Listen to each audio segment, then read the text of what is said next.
Welcome to Popternative, where we dive into topical discussions from the worlds of pop culture, social media, and sports. Here is your host, Peter Remoliotis, aka PD Beats. PD Beats here from Popternative, speaking to No Offense, what is new EP and a bunch of other fun stuff as well. Welcome to the show, man. Thank you so much for being here. That's all right. Thanks for having me. You know, I'm just curious, because a lot of people know your music, a lot of people know your YouTube videos, that you're a content creator. Does it kind of just happen that you're going to do both, or is it kind of premeditated, like you're going to do both eventually? Literally nothing I do is premeditated or like done with intent. I started doing YouTube by accident because I originally started doing all the social media stuff on Instagram, and then you could only post 15-second videos on Instagram. So then I started posting on YouTube because you could post longer videos. And then they started doing well. So I was like, okay, I'll do YouTube now. And then I've always kind of done music, and I've always done covers. And then I had the opportunity to record music. So I did that and released that, and that did well. And then none of it was like on purpose. It just kind of happened. But it was always, I enjoy doing both. Yeah, absolutely. It's so interesting as well. This new EP, there's a lot of cool things happening. What are some kind of goals and mindsets specifically with these songs? I mean, I feel like there's always going to be kind of picking and choosing what makes the cut. You might have a lot of songs. What can you tell us about kind of selecting and kind of the early stages of this EP? I'm the kind of person that like I don't write a crazy amount of songs. I just write a crazy amounts of like melodies and lyrics, and it's more choosing like what things go into which songs rather than which songs make the cut. So like Worms, for example, that was like 3 separate songs, and then we figured out how to fit them into one and that kind of thing. But I don't know. It's kind of just what feels right. There was a few songs that didn't make it onto the EP, but I mean, I just really like the ones that are on the EP. So I was like, those are the ones that are going on. And it's not like I don't really know what constitutes something being like a concept album or something like that, but they all felt like they fit together. So that's kind of how I decided to fit them into the one EP. Music is pretty global. I mean, you kind of know this a little bit when, you're talking, to the producers and your marketing teams and everything. And then it kind of gets thrown out there, that a lot of people are going to have access to the EP, but when does it officially kind of start hitting you that people all over the world can like actually listen to your music?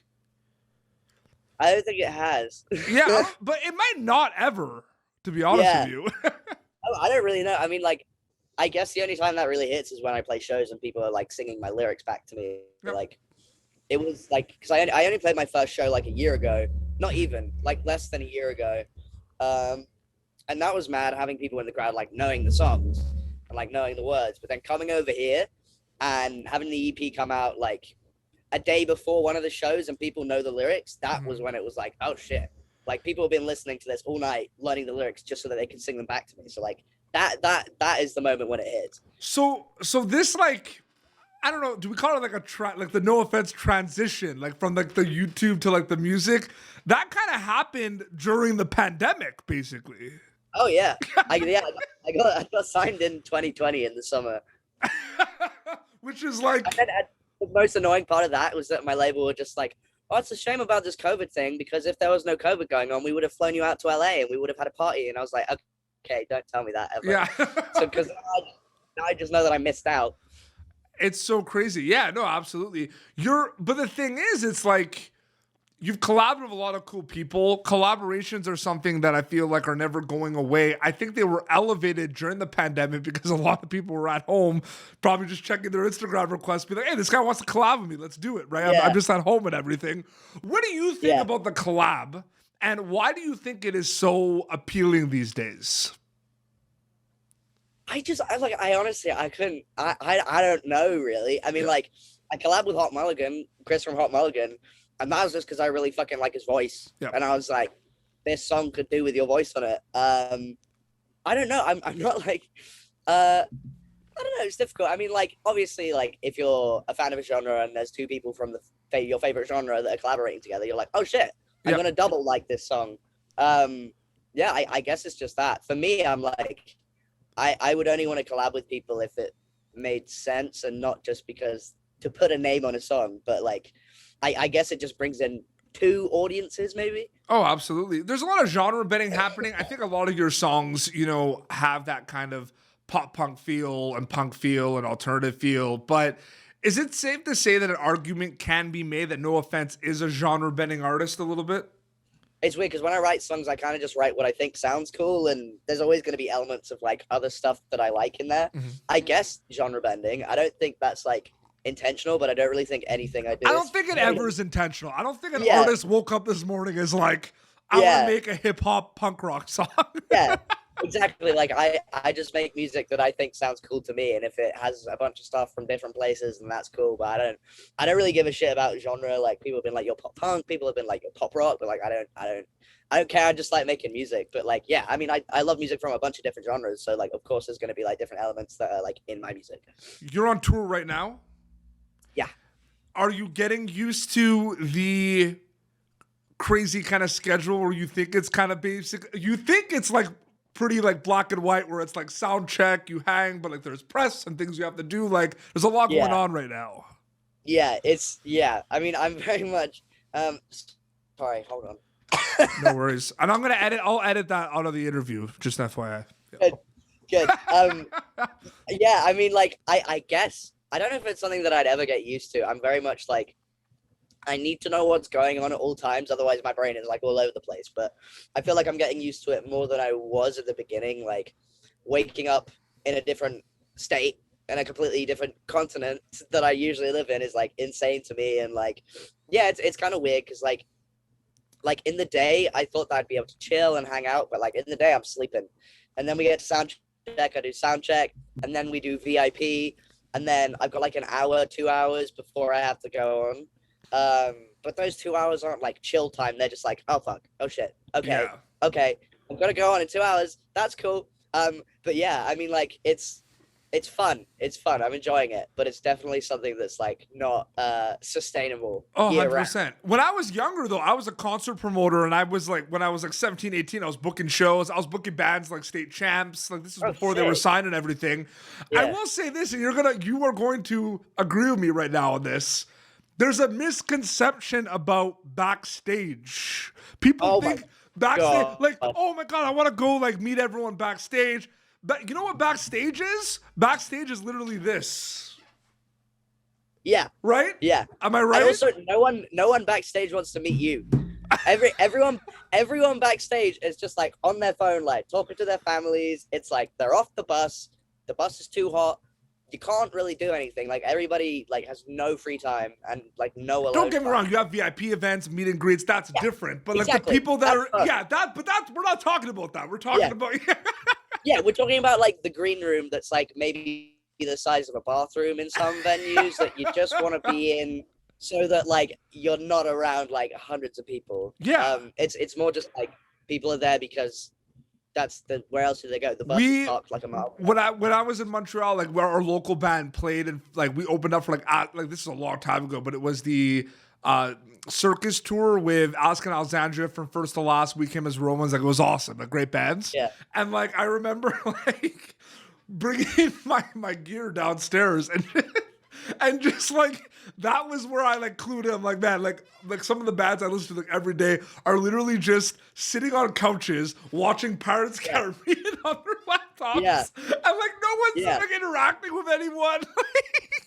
No, it's just like I just like there's so little time for you to be alone. Yeah. And to just like do your own thing. So like if someone at the venue and they're backstage and they're on the phone, it's because like that's their only time to do that. 100%. No, absolutely. The green room thing is unbelievable, especially you. Like you don't know, like maybe you'll have an idea talking to your tour manager and everything, but like you don't know what's to come, right? Like you don't know the specs of the green room and everything.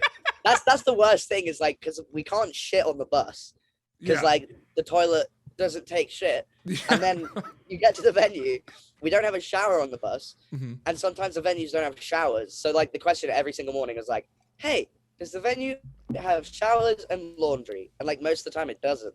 So it's like you don't know what to expect apart from no showers, no laundry. The room is maybe tiny. Has there been a consistency with the caps per show so far? Yeah.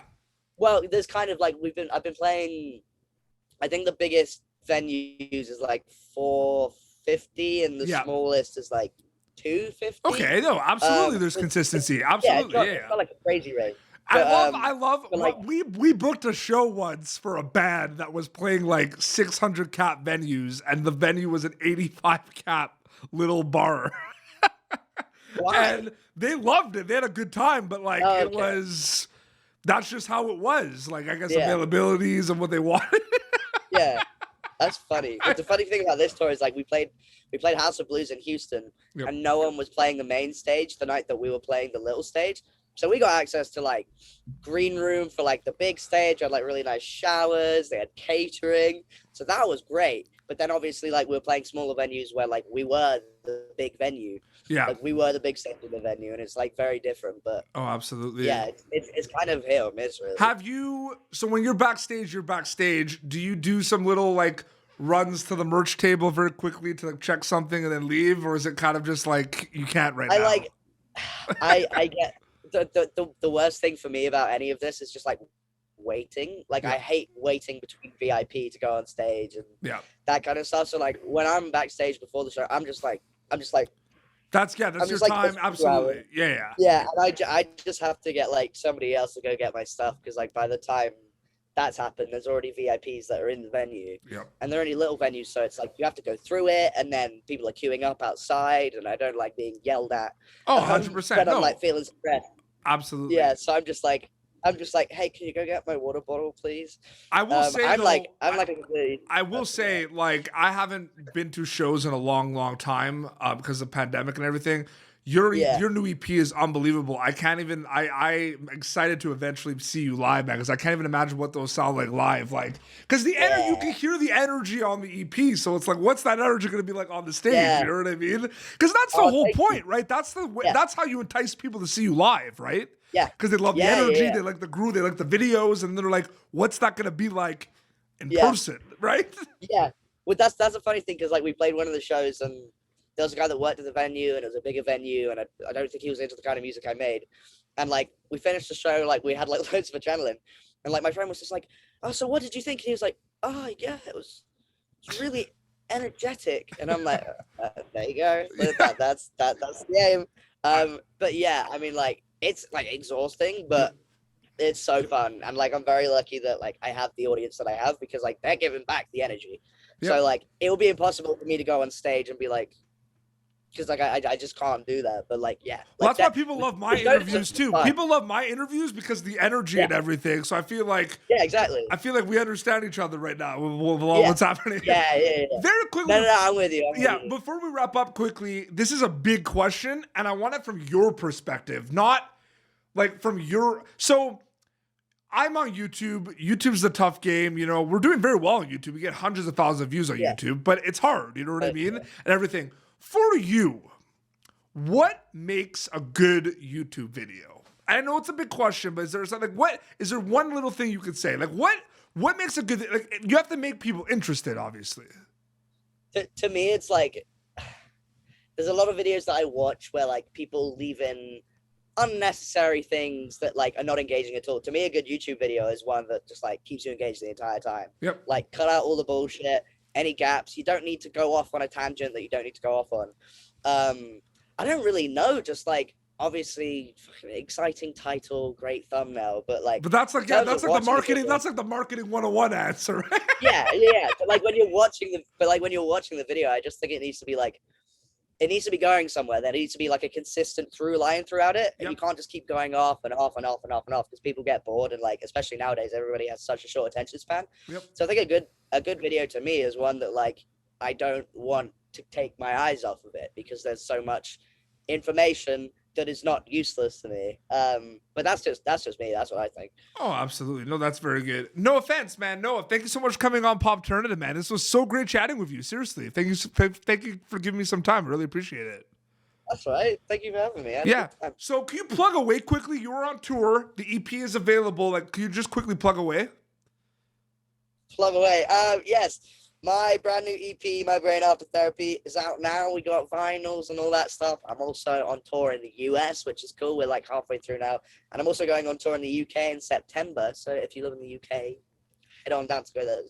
head on down to go get those tickets. Amazing. Well, it's been Popternative, youtube.com/Popternative for previous episodes. Until next time, it's No Offense and PD Beats signing off. Thank you for tuning in to Popternative. Make sure to check out our past episodes of Popternative on YouTube. Be sure to like Popternative on Facebook and follow us on Twitter. This has been an Autograph Communications production.